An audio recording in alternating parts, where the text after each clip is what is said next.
Ini jadi pelajaran yang sangat sulit untuk ditelan, ya, yaitu kadang di hidup ini tuh nggak perlu banyak ide. Gue itu setiap kali mau tidur selalu ada 1000 hal di kepala gue gitu. Tapi dunia ini kadang nggak butuh banyak ide sebenarnya. Mereka cuma butuh satu atau dua ide yang kita eksekusi sampai ujungnya. Spesialisasi adalah jalan untuk sukses. Ini mau siapapun ngajarin untuk jadi generalis itu menurut gue cuma orang-orang bodoh yang IQ-nya rendah. Kenapa? Karena ini udah diciptakan dari zaman dulu. Ini teori ekonomi dari zaman dulu, ya, yaitu division of labor. Dari zamannya Adam Smith. Manusia ini problem yang udah diselesaikan oleh manusia, ya.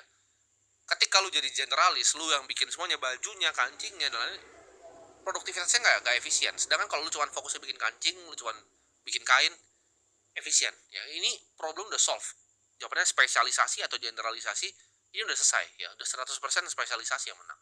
Karena ketika lu punya spesialisasi, lu punya yang namanya competitive mode. Lu tahu sesuatu tentang industri itu lebih dalam dibanding orang sebelahnya. Kadang-kadang ketika lu jadi generalis, lu bor sumur kecil, bor sumur. Lu nggak ngerti apa-apa. Sedangkan kalau lu bor satu tapi dalam banget, lu tahu sesuatu tentang sumur ini yang orang-orang sini nggak tahu. Itu jadi competitive mode lu yang mendapat, lu bisa jadi punya yang namanya economic advantage. Eksekusi itu selalu lebih penting dari ide. Ya, dibanding lu punya ide kedua, ide ketiga, kenapa lu nggak eksekusi ide pertama sampai sempurna? Ketika lu misalnya punya 4 ide, ya, ide A, ide B, ide C, ide D, ya, ini 20/5% lu bagi otak lu dan waktu lu ke A, B, C, dan D, 25%. Mendingan mana? Ya, idenya dibagi 4 begitu, 25% otak dan waktu lu dan kemampuan lu, atau 100% di satu? Ya pasti jawabannya 100% di A. Ide A yang akan berhasil, ya. Lu nggak butuh banyak ide. Warren Buffett, Charlie Munger cuma bikin 1 sampai 2 ide per tahun, ya. Lu mungkin lihat investasi banyak, cuman itu hasil dari puluhan tahun. 1 sampai 2 tahun dia itu dibayar untuk judgementnya, ya, kemampuan dia untuk menilai gitu, mana investasi gue yang mau gue taruh, kenapa dia nilainya segitu hidupnya, ya. Berkshire dari perusahaan sebesar itu gitu. 1 triliun US dollar gitu, ribuan billion dollar, itu dibayar karena judgementnya beliau akan 1 dan 2 ide setiap tahun. Gue belajar ini dengan cara yang salah. Kadang gue denial, ya, gue pikir gue punya kemampuan lebih dari yang gue bisa ngejagel lebih banyak bola gitu. Tapi nyatanya manusia itu nggak ada yang spesial. Mereka cuma bisa jadi satu, ya. Kalau lu mau bikin Apple kayak Steve Jobs, saya bikin Apple gitu. Lu mau bikin Amazon, bikin. Nggak semua orang kayak Elon Musk gitu kan, bisa bikin SpaceX, Tesla, dan lain-lain. Fokus ke satu hal dan jadilah yang terbaik di hal itu. Satu tendangan, ya, kita latih 1000 kali, dibanding 1000 tendangan kita latih sekali. Pelajaran ke-8, ya, yang gue dapat adalah yang lu bisa kontrol tuh hanyalah diri lu sendiri. Lu nggak bisa kontrol apapun di luar. Penderitaan, ya, ini gue belajar nih, penderitaan selalu datang dari lu melawan realita. Lu harus lihat hidup itu mengalir gitu. Ketika lu lihat hidup itu mengalir, realita yang dikasih di depan muka lu nih, ketika lu udah bikin keputusan investasi, oke, gue investasi ini, cuman akhirnya lu dikasih minus 20% itu. Emang lu gak bisa kontrol, ada faktor ekonomi makro, faktor luar yang lu gak bisa kontrol. Lu udah melakukan PR lu udah due diligence, tapi lu tetap rugi. Ya jangan dilawan realitanya, gitu. Oke, lu rugi, lu pikir, kenapa nih rugi? Kenapa saya salah? Apa sih yang saya lakukan mungkin salah? Apa sih hal yang mungkin saya nggak lihat? Gitu. Karena market selalu benar, lu pasti yang salah. Ketika lu terlalu ngelawan realita, kok nggak sesuai sih sama hasilnya? Yang lu bisa kontrol tuh adalah input lu terhadap sesuatu, ya. Lu bekerja, lu bisa tahu, oke, gue udah fokus, gue udah lakuin hal yang terbaik, gue udah nggak ada penyesalan, udah disiplin gue, tapi hasilnya masih nggak ada. Ya hasil lu memang kadang nggak bisa kontrol. Lu nggak bisa lawan realita bahwa hasilnya memang nggak ada. Lu nggak bisa lawan realita bahwa orang tuh ada yang lebih spesial dibanding lu di hidup ini, ada yang lebih pintar manusia di hidup ini. Ketika lu resist realita seperti itu, lu akan jadi orang yang menderita. Itu dasarnya tuh dari semua penderitaan lah, yaitu orang-orang yang melawan yang namanya realita. Ketika lu benar-benar master diri lu sendiri, ya, lu benar-benar kuasai diri lu sendiri, dunia ini akan punya, nggak bisa ngapa-ngapain, ya. Dunia ini nggak bisa ngapa-ngapain terhadap diri lu.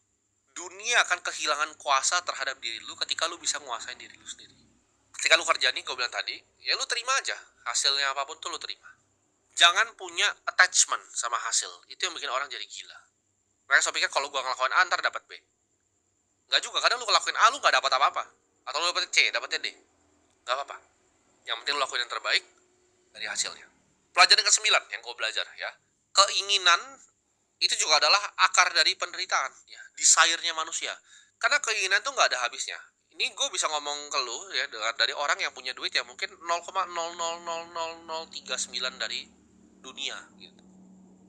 Di Indonesia mungkin gue 1 dari 280 juta. Di sini gue kasih tahu lu bahwa keinginan itu nggak ada habisnya. Manusia kan selalu mau ingin. Ketika lu kejar keinginan, hidup lu jadi hampa dan jadi kosong. Lu nggak akan dapat damai dari kepengen lebih banyak. Lu harus punya mental bahwa lu butuh lebih sedikit dibanding lu pengen lebih banyak. Orang yang nggak punya keinginan atas dunia itu tidak bisa dikuasai oleh siapapun. Lu nggak bisa ditawarin oleh siapapun. Ya. Keinginan itu yang bikin orang ngejar sesuatu hanya karena egonya. Yang biasanya belajar dari sejarah, ini gue belajar banyak ya, keinginan orang yang udah punya banyak, keinginan yang terus itu dia masuk jurang ujungnya. Terjadi di banyak banget orang. Orang paling kaya di Roma, ya, Crassus, kepalanya dipotong akhirnya.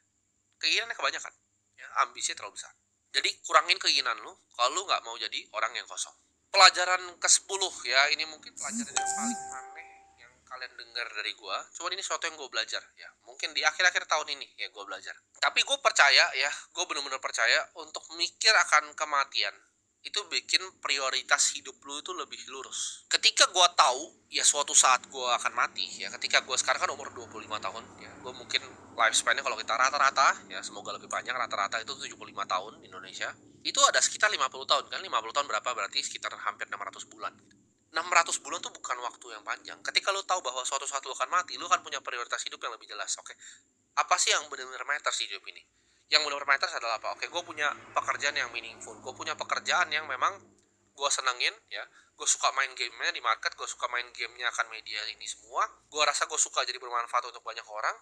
Ini meaningful untuk gue. Oh, apalagi punya hubungan ya, punya relationship dengan keluarga, dengan teman, dengan pasangan yang meaningful gitu. Jadi lu bisa benar-benar dissect mana yang penting dan mana yang nggak penting di dunia ini. Lu punya pekerjaan yang meaningful, lu punya relationship yang meaningful, apalagi yang lu butuh gitu. Nggak ada lagi jawabannya. Itu bikin gue berani juga untuk ngambil resiko. Kenapa? Karena gue rasa oke, sebentar gini, dengan apa yang gue mau capai sebentar nih di hidup gue, ya udah gue harus lakukan yang terbaik.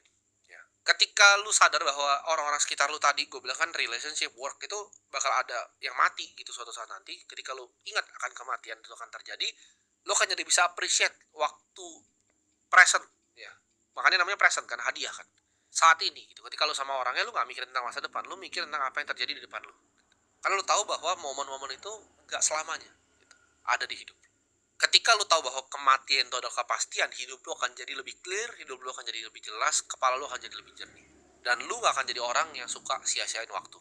Dan ini pelajaran terakhir yang gue dapat ya. Ketika ini pelajaran ke-11 ya, pelajaran terakhir. Ketika gue jadi orang yang lebih tenang,